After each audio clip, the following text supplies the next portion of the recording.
all of us who have joined here have been involved in very significant flood fights in the past. Probably no two people more than Mayor Walaker and Mayor Bott. These flood fights are difficult.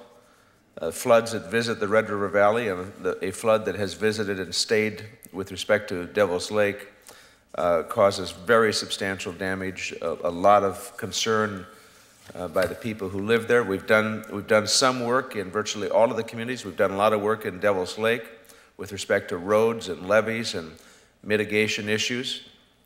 We've done a lot of work in the Red River Valley, in Wahpeton, Breckenridge, Fargo, Moorhead, Grand Forks, East Grand Forks. Grand Forks and East Grand Forks had the largest completion of the significant flood protection project, but all of the communities have since the flood 11 years ago now, or 12 years ago, hit us. All of the communities have done a lot of work, and we'll hear a little about that today. But we need to try to get ahead of all of this as quickly as we can to understand what might happen and what we need to do as a result of it.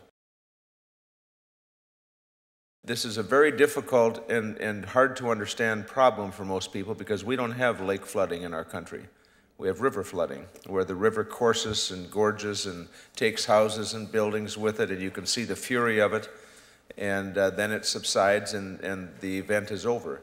That has not been the case with Devil's Lake. A closed basin.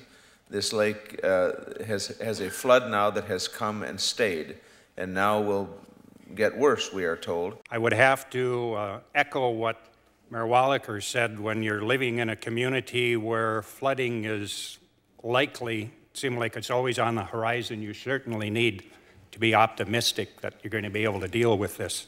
It appears that there's significant chance the lake will experience a dramatic rise this spring. This is of great concern to the city because the existing levee with a top elevation of 1,460 feet is already near the fringe for meeting core dam safety criteria and FEMA floodplain regulations. Increasing lake levels will exacerbate this problem and ultimately require additional protection measures to be implemented.